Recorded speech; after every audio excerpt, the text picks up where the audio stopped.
पढ़ने वाले हैं डीएनए के बारे में। DNA which is are genetic material. In most of the organisms DNA is the genetic material, but in some exceptions like bacterias, viruses, RNA is the genetic material, but in most of the organism DNA is the genetic material. So let's study our genetic material. Start करते हैं हम DNA की discovery से। As we all know DNA का full form होता है deoxy ribo nucleic acid, ठीक है, डीऑक्सी राइबोस न्यूक्लिक एसिड।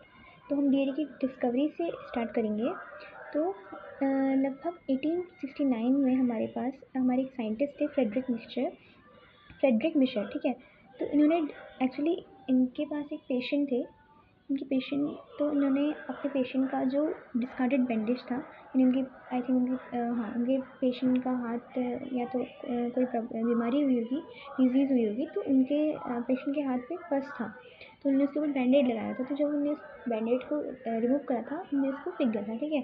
तो इन्होंने जो डिस्कार्डेड बैंडेड था उस पर जो पस सेल्स थे, ठीक है, क्योंकि पेशेंट का वहाँ पे पस हुआ था, तो उन्हें जो डिस्कार्डेड बैंडेड के जो पस सेल्स थे, उन्होंने उस पर अपना मतलब अपनी डिस्कवरी, मतलब अपना जो है एक्सपेरिमेंट किया, अपनी रिसर्च उस पर करी, ठीक है। तो जो पस सेल्स थे, इन्होंने डिस्कार्डेड बैंडेड के पस सेल्स थे, उसके न्यूक्लियस में ऑब्जर्व करा, और उसके न्यूक्लियस में इन्हें देखा कि कुछ तो है, इसके न्यूक्लियस में कोई तो मटेरियल है। तो उस टाइम पे इन्होंने, क्योंकि ये न्यूक्लियस में प्रेजेंट था ये मटेरियल, तो इन्होंने इसको नाम दिया न्यूक्लिन, ठीक है।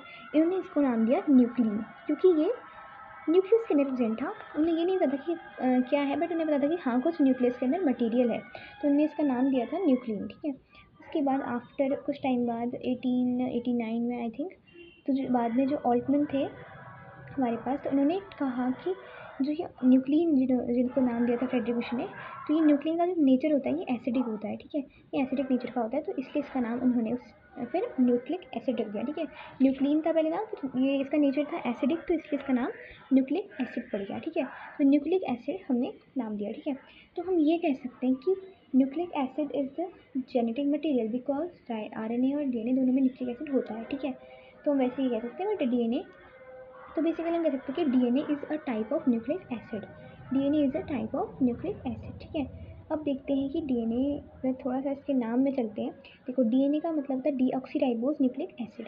अच्छा, इसके नाम से हमें समझ आ रहा है कि डी का मतलब होता है डी, ठीक है, हम समझने के लिए डी से है डीऑक्सीराइबोस शुगर, ठीक है, यानी कि डीएनए जो होता है, डीएनए किससे बना होता है, डीऑक्सीराइबोस शुगर से बना होता है, ठीक है। और डीएनए एन से हम कह सकते हैं कि नेगेटिवली चार्ज, यानी कि डीएनए जो होता है वो नेगेटिवली चार्ज होता है, ठीक है। तो जो डीएनए होता है वो नेगेटिवली चार्ज होता है, ठीक है। और तीसरी चीज़ है कि ए यानी कि डीएनए क्या है, एसिडिक नेचर में। हमें किसने बताया था, ऑल्टमैन ने बताया था कि डीएनए जो होता है वो एसिडिक होता है, इसलिए तो हमको डीएनए के नाम से तीन चीज़ बता रही है कि डीएनए में डीऑक्सीराइबोस शुगर होती है, ठीक है। दूसरी चीज़ नेगेटिवली चार्ज होता है डीएनए, और तीसरी चीज़ ए से इसका नेचर जो होता है वो एसिडिक होता है, ठीक है। अब नेक्स्ट चलते हैं हम, ठीक है। तो इसका जो नेचर होता है ना वो एसिडिक कैसे होता है, देखो एसिडिक और नेगेटिवली चार्ज कैसे होता है, देखो ये नेगेटिवली चार्ज होता है और एसिडिक होता है due to the presence of phosphate ion या फॉस्फोरिक एसिड, ठीक है। तो इसमें फॉस्फोरिक एसिड होता है, फॉस्फेट आयन जो इसका जो कंस्टिट्यूशन होता है उसमें फॉस्फेट के आयन होते हैं, ठीक है। इसमें H3O4 है, यहाँ पे H3PO4, ठीक है, ये है फॉस्फेट का आयन। और अगर हमने इससे 3 हाइड्रोजन के जो हाइड्रोजन रिमूव कर दिया, यानी कि हमने प्रोटॉन रिमूव कर दिए, तो यहाँ पे ये PO4 3 नेगेटिव आयन बन के रह जाता है, ठीक है। तो हम इसको आगे समझेंगे, भी स्ट्रक्चर डिटेल में पढ़ेंगे हम। यहाँ पे सिंपल सी टिके बता रही हूँ कि H3PO4 होता है, उसमें 3 हाइड्रोजन हट जाते हैं, तो यहाँ पर क्या होता है, PO4 नेगेटिव 3 नेगेटिव बचता है, नेगेटिव आयन फॉस्फोर, ठीक है। अभी हम इसका अच्छे से डिटेल में जो है पढ़ेंगे स्ट्रक्चर, ठीक है। अब है इसके बाद आता है कि अब जो लेंथ होती है ना डीएनए की, तो डीएनए की लेंथ होती है वो measured by number of nitrogen bases और बेस पेयर्स, ठीक है। अब इसका क्या मतलब है, यानी देखो यहाँ पर हमने एक चीज़ बनाई, देखो अभी आपको ये समझना नहीं है, बट आप बस थोड़ा जान लीजिए, ठीक है। ये आपको समझ नहीं आएगा, कोई बात नहीं, कोई दिक्कत नहीं है, अभी आगे समझेंगे। तो यहाँ पर हमने 5 प्राइम 3 प्राइम 5 प्राइम 3 प्राइम क्यों लिखा है, ये आपको भी टेंशन लेने की ज़रूरत नहीं है, अभी इसे आगे पढ़ेंगे। बस आप ये देख लीजिए कि जो हमारा डीएनए होता है ना, हमने कहा कि डीएनए क्या है, न्यूक्लिक एसिड, और जो न्यूक्लिक एसिड होती है ना वो बेसिकली न्यूक्लियोटाइड की चेन से बनती है, बस आप सुन लीजिए, ठीक है। न्यूक्लियोटाइड की चेन से बनती है। न्यूक्लियोटाइड जो होता है उसमें 3 चीज़ें होती हैं, ठीक है। एक होता है नाइट्रोजन बेस, ठीक है, नाइट्रोजन बेस होता है, दूसरी चीज़ शुगर होती है, तीसरी चीज़ उसमें आपका फॉस्फेट होता है, ठीक है। तो इनको अभी हम आगे से डिटेल में पढ़ेंगे। तो मैंने कहा कि जो डीएनए होता है बेसिकली, अल्टीमेटली डीएनए में क्या होते हैं, बेसिस होते हैं, नाइट्रोजन बेस, ठीक है। अल्टीमेटली डीएनए का जो कंस्टिट्यूशन है उसमें नाइट्रोजन बेसिस आता है, ठीक है। नाइट्रोजन बेस जो होते हैं, तो अगर हमको डीएनए की किसी डीएनए की लेंथ मेजर करनी है, तो हम किसकी हेल्प से करेंगे, डीएनए में कितने नाइट्रोजन बेसिस हैं, ठीक है, नंबर ऑफ नाइट्रोजन बेसिस की हेल्प से हम डीएनए की लेंथ मेजर कर सकते हैं। यानी कि हमने कहा कि किसी जो डीएनए की जो स्ट्रैंड है, ठीक है, कोई डीएनए की स्ट्रैंड है, ये डीएनए की स्ट्रैंड है, ठीक है, तो इसमें हमने कहा कि कितने हैं नंबर ऑफ बेस पेयर्स। देखो हम यहाँ पे काउंट कर लेते हैं 1 2 3 4 5 6 7 8 9, ठीक है, 9 है यहाँ पे base pairs, sorry number of basis, nitrogen bases जो है यहाँ पे 9 है, यानी कि यहाँ पे ये डीएनए की लेंथ जो हम इसके हिसाब से लगा सकते हैं, ठीक है। सिमिलरली या फिर हम नंबर ऑफ बेस पेयर, यानी कि नंबर ऑफ नाइट्रोजन बेसिस या उनके पेयर, ठीक है। अगर सिंगल स्ट्रैंड है यहाँ पर तो ये बेस बन जाएगा, अगर पेयर में है, ठीक है, अगर ये सिंगल स्ट्रैंड नहीं है, ये डबल स्टैंडर्ड है, ठीक है, डबल स्टैंडर्ड है, तो यहाँ पर बेस पेयर काउंट कर लो, क्योंकि लेंथ तो वही रही है, यहाँ पे पेयर बन गया है, बस लेंथ तो वही नहीं है, ठीक है, तो इनको बेस पेयर काउंट कर लो, ठीक है। अभी ATGC क्या है ये हम अभी आगे पढ़ेंगे, ठीक है। ATGC बेसिकली ATGC होते हैं एडिनिन ग्वानिन थाइमिन, ये सब हम पढ़ेंगे, ये सब नाइट्रोजन बेसिस है, ये याद रख लीजिए कि ये जो ATCG हमने लिखा है ये नाइट्रोजनस बेसिस है। और नाइट्रोजन बेसिस क्या होती है, डीएनए जो होता है वो नाइट्रोजन बेसिस से बना होता है, मतलब कि डीएनए के अंदर, मतलब कि नाइट्रोजन बेसिस और बहुत सारी चीज़ों से मिलकर डीएनए बनता है, न्यूक्लिक एसिड बनती है, ठीक है। अब आगे चलते हैं, तो यहाँ पर हमने लिखा है कि यहाँ पे हमको एनसीईआरटी में कुछ डेटा दिया गया था कि जो ऑर्गेनिज्म है और उनके बेस पेयर, ठीक है, ऑर्गेनिज्म और उनके अंदर बेस पेयर, यानी कि कितने उनके अंदर बेस पेयर, अगर हमको बेस पेयर के नंबर पता चल गए तो हम कह सकते हैं कि हम उसके हिसाब से उसके डीएनए की लेंथ मेजर कर सकते हैं। अच्छा, एक बैक्टीरियोफेज होता है यहाँ पे 5174, तो इसके अंदर जो नाइट्रोजन बेसिस होते हैं वो 5386 होते हैं, ठीक है, नाइट्रोजन बेसिस है, बेस पेयर नहीं, मैंने यहाँ पे गलत लिखा है कि नाइट्रोजन बेसिस हैं, ठीक है।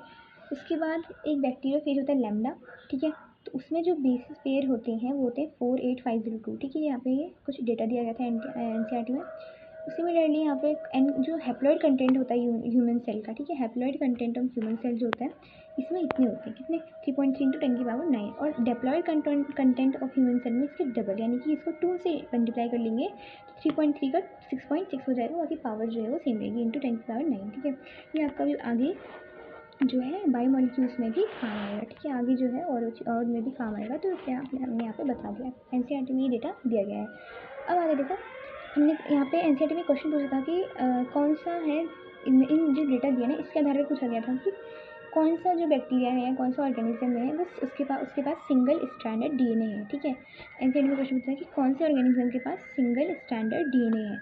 अच्छा, अब इन सब में देखो मैंने यहाँ पर लिखा है, मैंने एक मिस्टेक भी करी है, आई एम सॉरी, बट यहाँ पे देखिए मैंने सब जगह बेस पेयर लिखा है, बट यहाँ पर मैंने कहा था आपसे कि बेसिस है, यानी कि यहाँ पे पेयर्स बने, लेकिन यहाँ पे नाइट्रोजन बेस है, यानी कि इसका जो स्टैंड है, ये जो डीएनए के स्टैंड है सिंगल स्टैंड डीएनए, जिसके मैंने यहाँ पे बनाया था ना, यहाँ पे, यानी कि ये नंबर ऑफ नाइट्रोजन बेसिस बताएं, यानी कि ये सिंगल स्टैंड डीएनए इसका, ठीक है।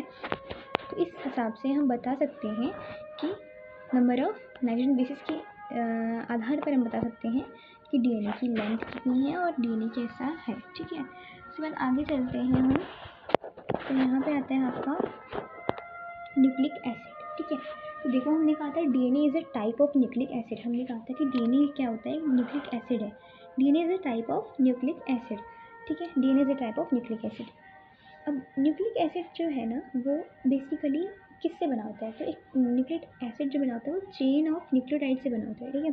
जो न्यूक्लियोटाइड की चेन होती है ना उससे न्यूक्लिक एसिड बनता है, and DNA and RNA are nucleic acid, ठीक है। ये सुन लीजिए, ध्यान सुनिएगा कि न्यूक्लिक एसिड जो बनती है ना वो पॉलीमर ऑफ न्यूक्लियोटाइड से बनती है, पॉलीमर का मतलब चेन से, ठीक है, यानी कि जो बहुत सारे न्यूक्लियोटाइड जो है वो जुड़ते हैं, ठीक है, और क्या करते हैं, बहुत सारे न्यूक्लियोटाइड चेन बनाते हैं, चेन फॉर्म करते हैं, और उसके बाद उससे न्यूक्लिक एसिड बनता है, न्यूक्लिक एसिड। और DNA is a type of nucleic acid, तो आप कह सकते हैं कि न्यूक्लियोटाइड से मिलकर डीएनए बना हुआ, ठीक है। अब न्यूक्लियोटाइड क्या होते हैं ये हम पढ़ते हैं, ठीक है, न्यूक्लियोटाइड से मिलकर आपका न्यूक्लियोटाइड की चेन से मिलकर आपका आरएनए बना हुआ, डीएनए बना हुआ, ठीक है। आप ये अलग अलग टाइप के उसमें देखते हैं, मतलब न्यूक्लियोटाइड तो ठीक है, लेकिन इनके जो मतलब कुछ तो यहाँ पे डिफरेंस हुआ ना डीएनए और आरएनए में, है तो दोनों ही डीएनए और आरएनए दोनों ही न्यूक्लियोटाइड की चेन से बने हैं, क्योंकि डीएनए और आरएनए दोनों न्यूक्लिक एसिड है, तो न्यूक्लिक एसिड तो डीएनए जो है न्यूक्लियोटाइड की चेन से बनते हैं, बट यहाँ पे कुछ डिफरेंस होगा तो उसको हम पढ़ेंगे, ठीक है। न्यूक्लिक एसिड को हम पॉलीन्यूक्लियोटाइड्स भी कहते हैं, पॉलीन्यूक्लियोटाइड्स क्यों कहते हैं, because it is made up of polymer of nucleotides या चेन ऑफ न्यूक्लियोटाइड्स, ठीक है। इसको आप अगर क्वेश्चन कभी एक नंबर में पूछा जा सकता है कि why nucleic acid is called polynucleotide, या फिर, ठीक है, तो आप इसका आंसर लिख सकते हैं कि it is made up of polymer of nucleotide, ठीक है। अब न्यूक्लियोटाइड क्या होता है, हम ये न्यूक्लियोटाइड बहुत रिपीट कर रहे हैं, ये होता क्या है, ठीक है। तो बेसिकली एक जो न्यूक्लियोटाइड होता है ना, उसके 3 कंपोनेंट होते हैं, वो 3 कंपोनेंट से मिलके बना होता है, ठीक है। उसमें सबसे पहले आता है नाइट्रोजनस बेस, जिसकी हम बात कर रहे थे, ये बेस पेयर्स नाइट्रोजन बेस, ठीक है। तो जो हमारा न्यूक्लियोटाइड होता है, देखिए एक वर्ड होता है न्यूक्लियोसाइड, एक होता है न्यूक्लियोटाइड। इसी चैप्टर में अभी हमको इसके बाद में आपको न्यूक्लियोसाइड बताऊंगी, तो आप मेरे जो है वर्ड्स में कंफ्यूज मत होइएगा। मैं न्यूक्लियोटाइड कह रही हूँ, ठीक है, न्यूक्लियोटाइड। तो एक जो न्यूक्लियोटाइड होता है, इसके 3 कंपोनेंट्स होते हैं। सबसे पहला होता है नाइट्रोजन बेस, उसके बाद आती है पेंटोज शुगर, तीसरा आता है फॉस्फेट, यहाँ पे दिख रहा होगा, ठीक है। देखो नाइट्रोजन जो न्यूक्लियोटाइड होता है, उसके 3 कंपोनेंट होते हैं। सबसे पहला होता है नाइट्रोजनस बेस, दूसरा होता है पेंटोज शुगर और तीसरा होता है फॉस्फेट, ठीक है। तो ये होता है फॉस्फेट, हाँ, इसी कंपोनेंट्स है, ठीक है। अच्छा, अभी हम बात करेंगे न्यूक्लियोसाइड के बारे में आगे, ठीक है। अभी इसको देख लेते हैं, ठीक है। तो बेसिकली हमने कहा कि न्यूक्लियो सबसे पहले आता है नाइट्रोजनस बेस। अभी नाइट्रोजनस बेस होता क्या है, तो उसके बेसिकली बेसिक जानकारी आपको होनी चाहिए। ये होती है हेट्रोसाइक्लिक कंपाउंड। नाइट्रोजनस बेस क्या होते हैं, हेट्रोसाइक्लिक कंपाउंड होते हैं जिसमें नाइट्रोजन होती है, ठीक है। बेसिकली जो हेट्रोसाइक्लिक कंपाउंड क्या होते हैं, ऐसे कंपाउंड जो कार्बन हाइड्रोजन ऑक्सीजन के अलावा भी कोई अदर जो है एलिमेंट कंटेन करते हैं, उसको हम कहते हैं हेट्रोसाइक्लिक कंपाउंड। तो हेट्रोसाइक्लिक कंपाउंड है तो सही, इसमें नाइट्रोजन है, तो इसमें ये हेट्रोसाइक्लिक कंपाउंड हो जाएगा क्योंकि इसमें नाइट्रोजन है, ठीक है। तो नाइट्रोजन ये कोई बेस, ऐसा बेस नहीं कि एसिड बेस वाला बेस नहीं है, ये बेस है कि यानी कि ऐसे कंपाउंड, ठीक है, जो नाइट्रोजन कंटेन करते हैं और बेस मतलब बेसिकली बेस बनाते हैं, एक आधार, ठीक है, आधार जो है प्रोवाइड करते हैं, तो इसलिए इसको नाइट्रोजन बेस कहा गया है, ठीक है। दूसरा जो हमने कहा न्यूक्लियोटाइड में आता है पेंटोज शुगर। पेंटोज शुगर यहाँ पे इन्होंने लिखा है पेंटोज शुगर, ठीक है। तो पेंटोज शुगर मतलब होता है 5 कार्बन से बनी शुगर, ठीक है। शुगर है जिसमें 5 कार्बन होते हैं, ठीक है।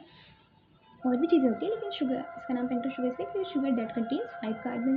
फिर आता है फॉस्फेट। मैंने आपको बताया था कि मैंने आपको बताया था कि जो डीएनए होता है उसका नेगेटिव चार्ज एसिडिक नेचर होता है ड्यू टू फॉस्फेट। तो हम उसी फॉस्फेट की बात करेंगे। फॉस्फेट न्यूक्लियोटाइड का 3rd कंपोनेंट था फॉस्फेट, ठीक है। तो फॉस्फेट होता है इसमें, फॉस्फेट बेसिकली H3PO4 से 3 हाइड्रोजन हट जाते हैं, तो ये PO4 3 माइनस बन जाता है, ठीक है। ये हमने ये बनाया फॉस्फेट है, इसके आर पर हमने 3 हाइड्रोजन लगाए और यहाँ पे 4 ऑक्सीजन। जब हाइड्रोजन हट जाएंगे तो यहाँ पे O नेगेटिव बच जाएगा, ठीक है। इसका कुछ स्ट्रक्चर है, यहाँ पर आइडिया दिया गया है। उसके बाद आते हैं, आगे बढ़ते हैं।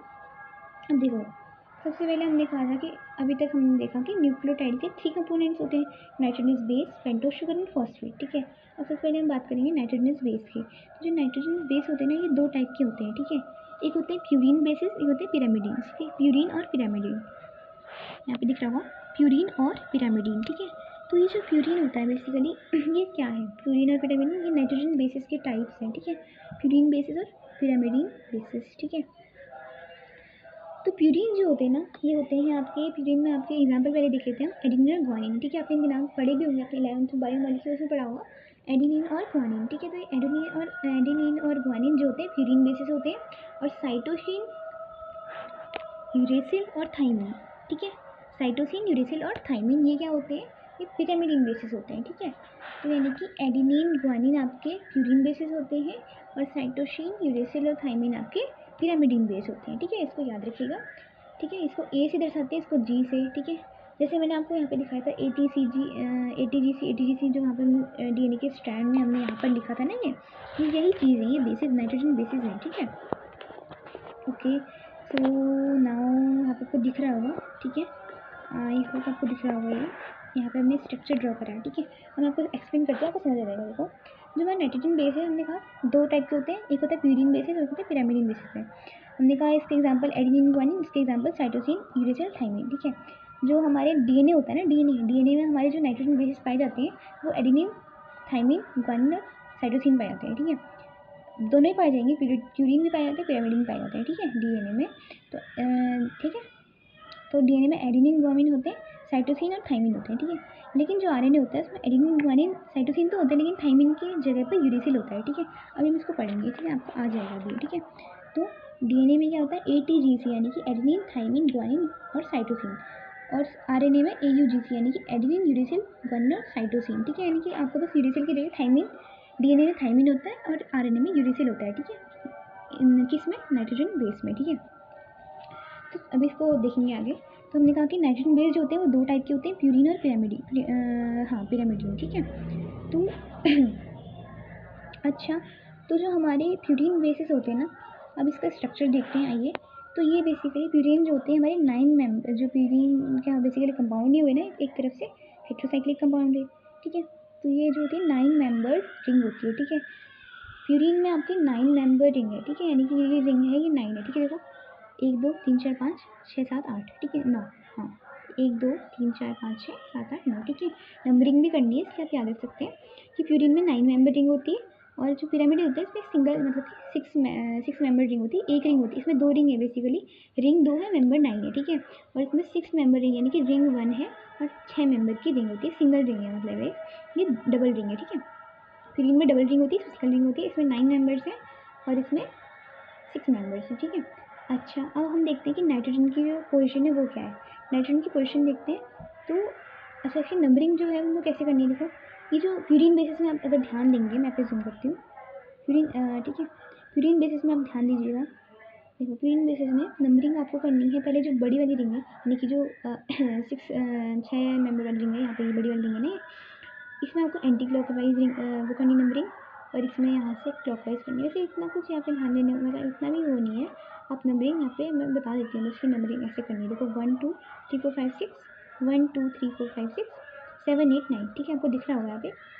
इस तरह से नंबरिंग करनी है, वैसे इतना कुछ डीप नहीं, क्लॉकवाइज एंटी क्लॉकवाइज ऐसी कोई दिक्कत वाली बात नहीं, लेकिन आपको नाइट्रोजन की जो पोजीशन है वो समझने में आसानी होगी, दैट्स वाई, ठीक है। तो यहाँ पे अब देखो नाइट्रोजन की पोजीशन है ना वो कहाँ पे होगी, यहाँ पे देखो प्यूरीन बेसिस में जो नाइट्रोजन की प्यूरीन या पिरामिड हर जगह जो नाइट्रोजन की जो पोजीशन होगी वो ऑड नंबर पे होगी, ठीक है, ऑड नंबर पे, ठीक है, यानी जैसे 3 पे होगी, वो आपको 1 पे होगी, 3 पे होगी, हाँ एक्सेप्ट 5, ठीक है, 5 पे नहीं होगी, बाकी 1 3 7 9 इन बेसिस पे होगी, ठीक है।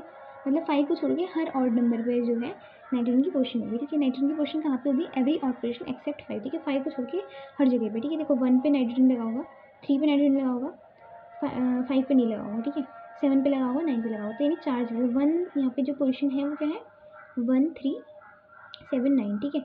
और यहाँ पे 1 3 7 9 यहाँ पे लिखा है, ठीक है।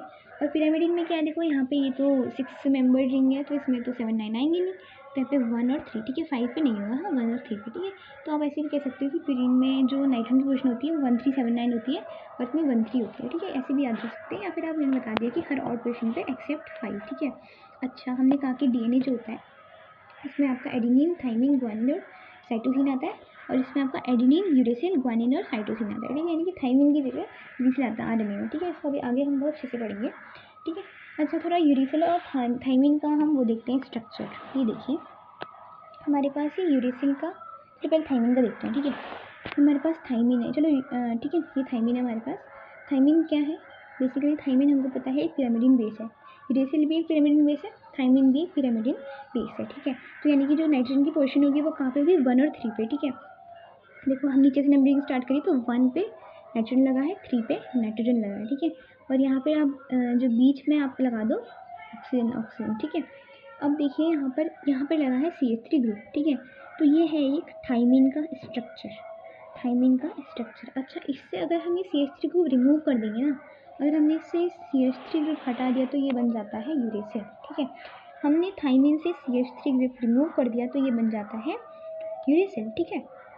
Uracil is also a pyrimidine base, 1 और 3rd पोजीशन पे आपका नाइट्रोजन लगा है, उनके बीच में ऑक्सीजन है, ठीक है। यहाँ पर हमारा थाइमिन के केस में यहाँ पे CH3 था, लेकिन यहाँ पर CH3 नहीं है, तो इससे यूरेसिल बन गया, ठीक है।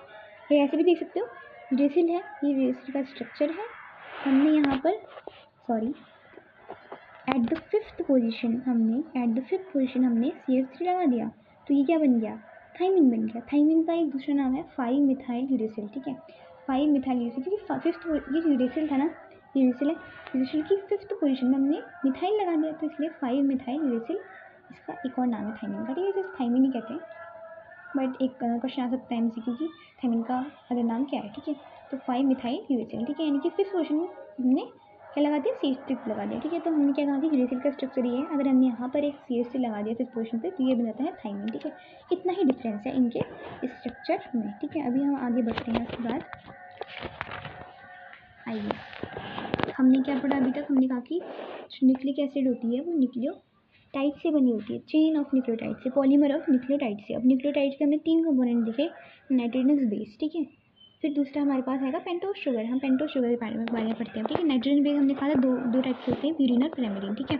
आइए अब पेंटोस शुगर के बारे में पढ़ेंगे, ठीक है।